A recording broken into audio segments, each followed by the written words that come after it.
Hi అండి, మేమందరం cousins meet అవుతున్నాం అండి. ఇవాళ రీయూనియన్ అంటారు, వనభోజనాలు అంటారు, మన ఇష్టం. అలా అందరూ కలుసుకుందామని ఇప్పుడు మేమైతే నన్నయ్య అనే హోటల్కి వచ్చాము. ముందు బ్రేక్ఫాస్ట్ ఇక్కడ చేసి మేము అదేమూరు ఫామ్ హౌస్కి వెళ్తున్నాము. మొయినాబాద్ ఫామ్ హౌస్కి వెళ్తున్నాము. ఆ విశేషాలన్నీ మీకు చూపిస్తాను, తప్పకుండా చూసేయండి. హాయ్ అండి, మేము మీట్ అయ్యేటప్పుడు వెళ్తున్నామండి. మేము నన్నయ్య రెస్టారెంట్లో టిఫిన్స్ చేసేసి మేము మొయినాబాద్ బయలుదేరుతామండి.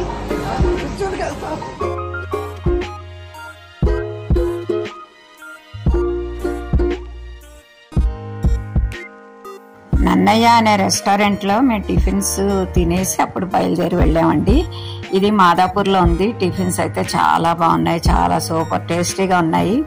అందరూ ఫుల్గా తినేసాం అనమాట. మా కజిన్స్ డేకి 10 మంది మేము హాజరయ్యామండి ఆ ప్లేస్కి. మా నాన్నగారికి 7 సిస్టర్స్, ఒక తమ్ముడు. అయితే మా అందరి పిల్లలు కలిపేసి 25 మంది ఉన్నాం మొత్తం. మిగతా 15 మంది దూర ప్రాంతాల్లో, అంటే లండన్లో, యుఎస్లో, అలాగా దుబాయ్లో అలాగా కొంతమంది ఉన్నారు. ఇంకా తర్వాత మధ్యప్రదేశ్లో కొంతమంది, అలా చాలా దూరాల నుంచి దీనికి అంటూ రాలేక వాళ్ళు రాలేదన్నమాట. అందుకని మేము ఉన్న 10 మంది అయినా కనీసం కలుసుకుందాం, ఏదో పెద్ద ఫంక్షన్స్ అయితే తప్ప కలవలేకపోతున్నాం అని కలుసుకున్నాం అన్నమాట. ఇక్కడ హైదరాబాద్లోనే ఫంక్షన్స్ జరిగినా మేము అందరం కలుస్తామని గ్యారంటీ ఏమి లేదు. ఎందుకంటే కొంతమంది ఫంక్షన్స్కి వస్తున్నారు, కొంతమంది రావట్లేదు, వాళ్ళ వీలుని బట్టి. అలాంటప్పుడు చూసుకోవడానికి కూడా అవ్వట్లేదు అనమాట. మా 5వ మేనత్త కూతురు స్వప్న, మా అందరికన్నా చిన్నది, అది అంతా ప్లాన్ చేసిందనమాట. మనందరం కలుద్దాము. అది కార్తీక మాసం అయితే వనభోజనాలలాగా, అలా కూడా పిక్నిక్ లాగా కూడా అయిపోతుంది. అందరం కలిసి చేసుకుందాము, మనందరం వెళ్దాము అని.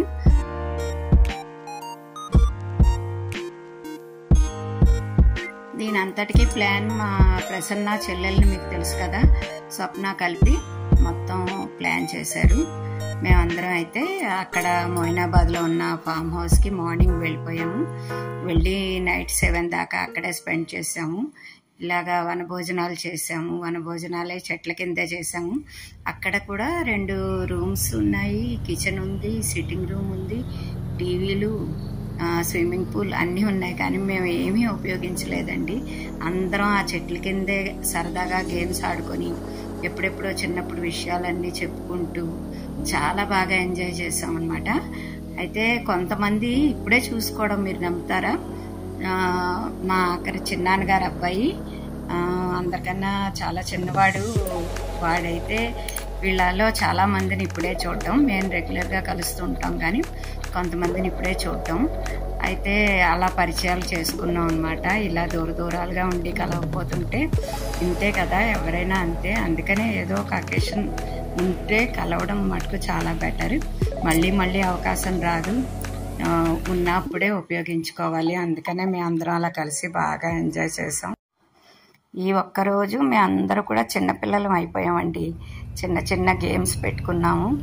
ఆ గేమ్స్లో ఫస్ట్ వచ్చిన వాళ్ళు, సెకండ్ వచ్చిన వాళ్ళు అంటూ గిఫ్ట్లు కూడా పెట్టుకున్నాము.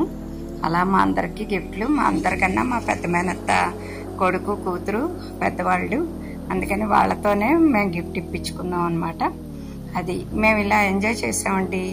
మరి మీరు ఈ కార్తీక మాసంలో ఎక్కడికి పిక్నిక్ వెళ్ళారు, ఎలా ఎంజాయ్ చేశారు, అది నాకు కమెంట్ బాక్స్లో చెప్పండి. మీకు ఈ వీడియో నచ్చితే లైక్ చేసి షేర్ చేయండి. ఇప్పుడు దాకా సబ్స్క్రైబ్ చేసుకొని వాళ్ళు ఉంటే తప్పకుండా సబ్స్క్రైబ్ చేసుకోండి. Thank you.